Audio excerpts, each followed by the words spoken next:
So you see that I've been hurting based on how these people moved in my life. And I just wanted to say that I'm actually very kind, loving, and supportive of a person. I'm also very forgiving. So it's not like I'm a judgmental person because I think we all go through hell out here in this life. We all just go through shit that I don't think many of us deserve. But what it is that I use discernment. And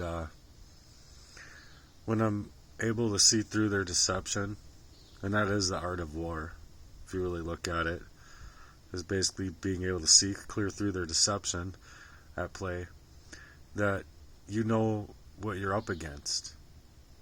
You know exactly what you've been up against. And they don't like it.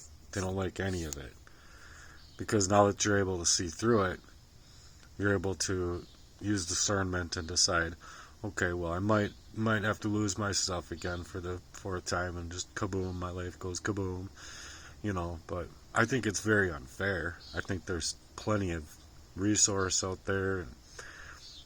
There's plenty inside churches. There's plenty inside of, charitable missions that people are working up these days. And not only just charitable, charities, actual charities with foundations, but just your average person that just has kindness in their heart, that wants to see things end for a person.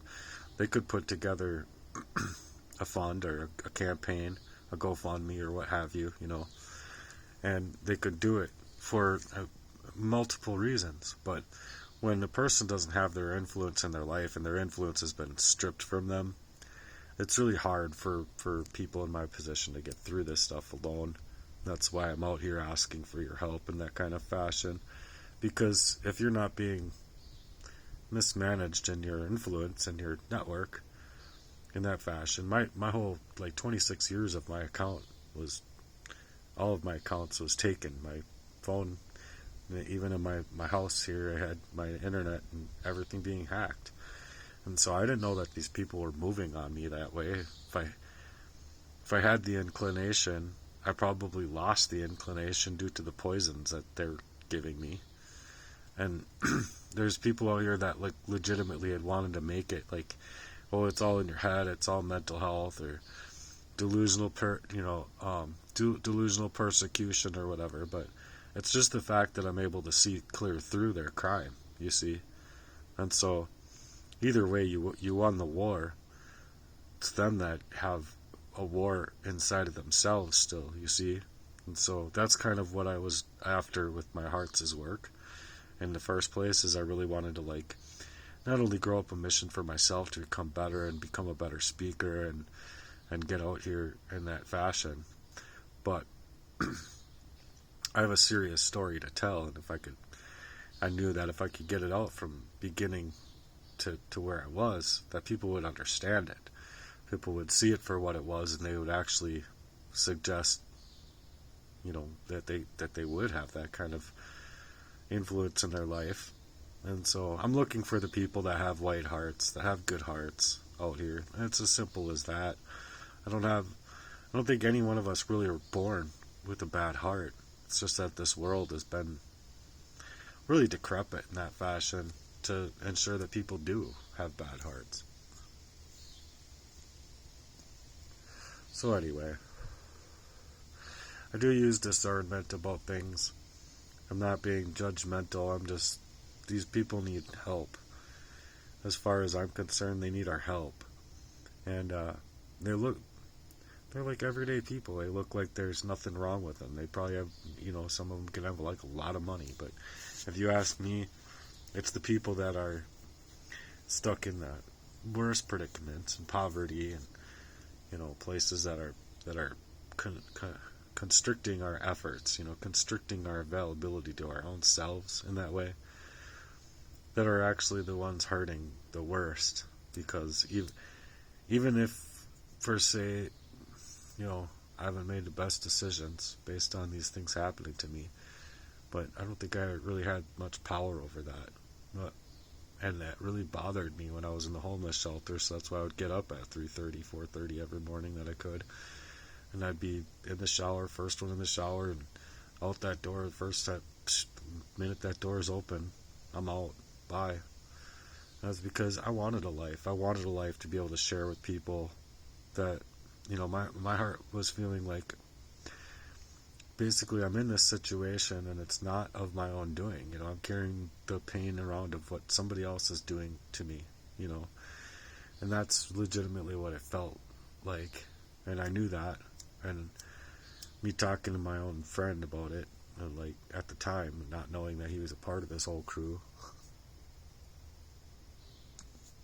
it's just really sad. I should be able to speak out about these things because it is the truth, and I think that getting through the algorithm and getting to you guys in the fashion is what I need. That's like legitimately what I need in this, because without your help and without your support, I'm as good as dead. And if you ask me, it's not like I haven't already been killed. I've been killed on so many levels. You have no idea. Like every single job I've been targeted in, and all of my loves basically targeted in, or they were targeting me, or targeting me so that I couldn't play the drums, targeting me to where I couldn't speak so well, targeting me to literally cause psychological warfare. That's like exactly what it is. So anyway, I just want you guys to know that if I can get your honorable support out here, that's what I'm looking for, and I really truly do need it. So it's not like I'm asking for something that I shouldn't be asking for. I have a hard enough time asking people for help and asking for anything, to tell you the truth. So that's why I worked myself up to having for a long time there, and I did. I thought I was going to be able to come here and be perfectly okay. I mean, I was here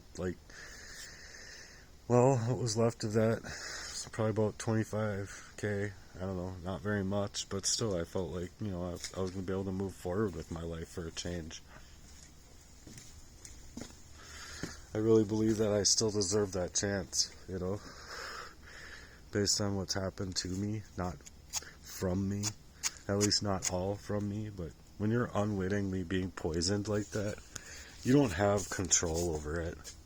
You don't have control over, your mind. You're not available to yourself, is what I'm trying to say. So if you can see that side of it, please do. And just know that I would really like your guys' help. If you guys have a network that you guys can build a fund for me, it would mean a whole lot to me. I mean, even if it's $100 here and there, something,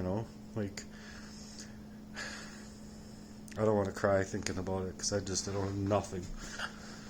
But it's not my fault, is what I'm trying to say. And I wish that people could see that, and see the good heart in me, and see that even my mission that was to come, and I wanted to create this mission so bad, you guys. It has so many good areas of bettering people's lives, and not only just for myself to make buco money, but the people that would get inside of the system would especially the younger generations, dude, they would be tripling and quadrupling and doing way better than I ever could. But still, the goal is that true hearts connection, true camaraderie, having fires with people in your family and friends that really truly make you matter. And I don't think that shouldn't just be a dream of mine. You know what I mean? It should have just been already. I don't think it's much to ask for, though, being the situation that I'm in. And if you can see that, then please do support me in whatever way you can. I mean, if it's not financial, support me spiritually. You can go into your own prayers about me, the way I do for all of you, And if you can't help me, if you're not a prayer, maybe you can help me emotionally somehow. It doesn't take much to lift up a person's spirits. It really doesn't. Not in these kind of conditions. And then there's also just being able to share my story with others, share it to other people that, you think might be able to help. So, I don't know. If you can drop a 100 in the comments that you've seen this, please do. Love you guys. Peace.